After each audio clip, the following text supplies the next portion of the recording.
Танымал әнші Маржан Арапбаева менің өмірім бағдарламасында сәтсіз аяқталған бірінші некесі жайлы айтып, ажырасуының себебін түсіндірді. Менің ойымша, бұл өтіп кеткен, қызық емес тақырып. Анам бізге ақшасы бар, жағдайы бар жігітке тиіңдер деп айтқан емес. Керісінше, білімді, сауатты, ішімдік ішпейтін жігітті қолдайтын. Бұл өмір ғой. Егер адамдар бір-бірімен сәйкес келмесе, олар бір-бірін қинамау керек. Ол кезде де менің бақытты сәттерім көп болды. Ол кісінің өте көп жақсы қасиеттері бар. Ол менен 7 жас үлкен еді. Мен ол кісіден ортаға шығып, дұрыс сөйлеуді үйрендім, оның жақсы қасиеттерін бойыма сіңіруге тырыстым. Ол жүргізуші, режиссер болды. Көзі ашық, тәжірибесі мол, шетелде оқып келген адам. Ол менің қызымның әкесі. Өнер жолында мені өте қатты қолдады. Бір емес, 3 жеке концертімді жасап берді. Өзі режиссер болды, барлығын өз қолына алды. Тіпті концертімнің афишаларын қақаған аязда өзі бағандарға іліп шыққан кездері болды. Өкінішке орай айырылысып кеттік. Ол кісіге мен жақсылық тілеймін дейді ол. Өнер иесі күйеуінен қорлық көріп жүрген қыз-келіншектерге ақылын айтып жол көрсетті. Әр әйел бақытты болуға лайық. Жалпы адам бақытын іздеуді тоқтатпау керек. Сүймейтін адаммен өмір сүру, өзіңнің де, өзгенің де өмірін қорлаумен тең. Бала-шағаға да бақытты өмірдің үлгісін көрсете алмайсың. Әр күн сайын ұрысып қырылысып жатсаң, балаға қандай тәрбие бересің? Ұрса да кешірдім, амалым жоқ, енем ұрды деген әңгімелерді естимін. Неге ұрды? Мүмкін өзің бір нәрсе білдірген шығарсың. Жасырмай шыныңды айт деп сұрағанымда олар ағынан жарылады. Сонда ол әйелдің кінәсіз екеніне көзім жетеді. Кінәсіз адам неге елден ұят, ел жұрт не дейді? Көршілерім, туысқандарым не дейді? Балалар мен қайда барып сиямын? Деген түсінікпен өмір сүру керек. Ештеңе етпейді, жатақхананы жалдайсың, жұмысқа тұрасың, аяққа тұрасың. Әйтеуір бір қара нан мен су ішсең де, бір күн болса да бақытты өмір сүру керек деп ойлаймын. Әйелдерге айтқым келгені, ешқашан ешкімге есеңізді жібермеңіз. Кез келген адам біреуге хақысын жегізбеу керек. Иә, болады, әйелдер шектен шығады, тілінен қағынады, еркектің намысына тиеді, еркек бір ұрады.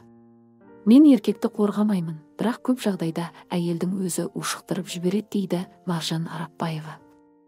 Сондай-ақ әнші өзінің жеке өміріне қатысты біраз сұрақтарға жауап берді. Ал өзіме келер болсам, маған күн көрсетпеді, мені ұрды, тиран болды деп айта алмаймын. Тек біздің мінезіміз келіспеді, бір-бірімізге суып кеттік. Қазір Ерболмен бақыттымыз. Мен ол кісінің миын ашытып тастаймын. Соңына дейін мені тыңдайды. Шыдамына таңғаламын. Құдай адамдарды бекерден бекер қоспайды екен. Біреуінің энергетикасы тасып бара жатса, екіншісі байсалды, шыдамды, мінезі жайлы болады. Мен ашулансам, ол өзінің сабырлығы мен тәубеме келтіріп алады. Сол үшін мен оны жақсы көремін. Негізінде біздің ұлымыз бар. Біреулер қанша балаңыз бар? Деп сұрағанда мен 3 қызым бар деймін. Сонда үлкен қызым, мама, сенің ұлың бар ғой дейді. Біздің үлкен ұлымыз бар, есімі Даниял, қызым Амирадан 1 жас үлкен. Менің жұбайымның бірінші некесінен туған бала. Ол атасы мен апасының қолында тұрады. Анасы дүниеден өтіп кеткен. Ол тақырыпты қозғағым келмейді дейді өнер иесі.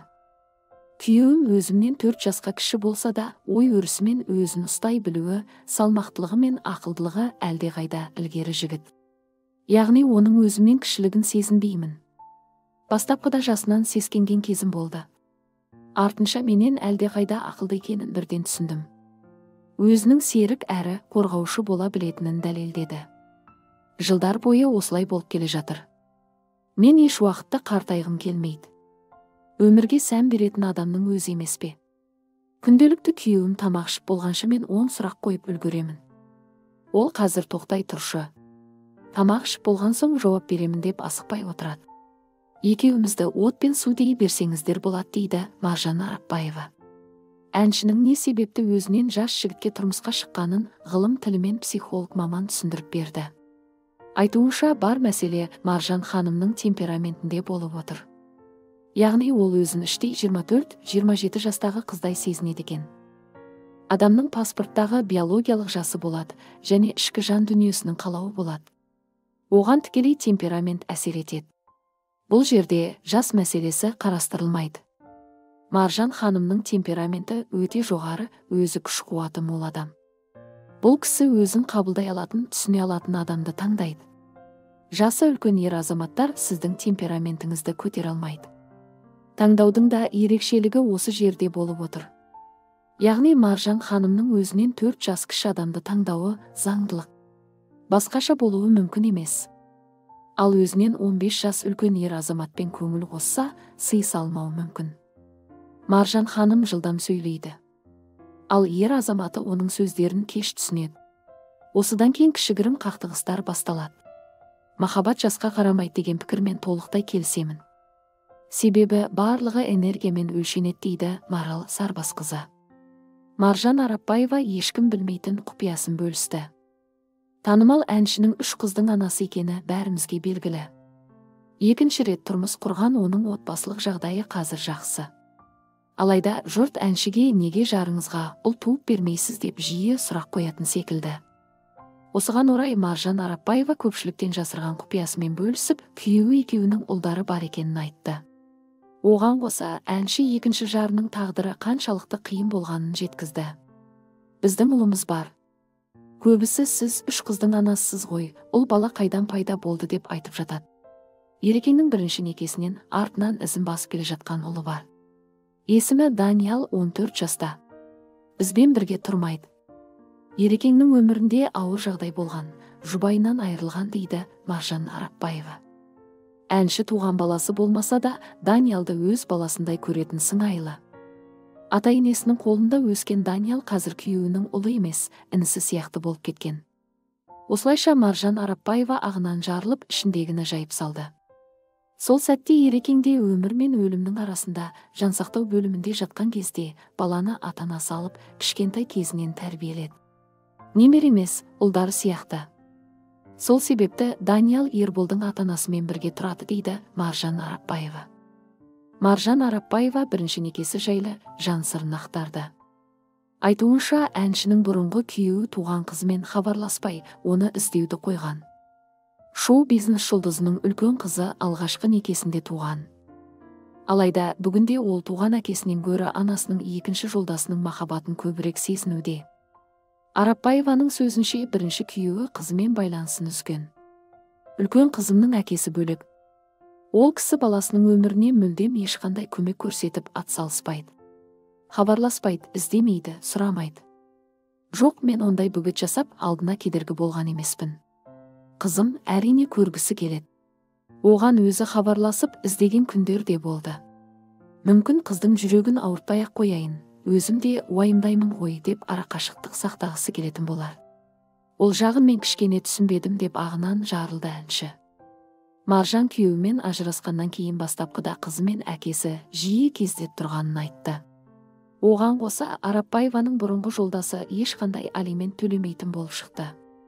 Одан ақша алудан әншінің өзі бас тартқан. Шоу-бизнес жұлдызының бірінші жұбайымен ажырасып кеткеніне 9 жылдай уақыт өтіп кеткен. Эстрада жұлдызы үлкен қызының қазіргі жолдасымен жақсы тіл табысып алғанында айтып өтті.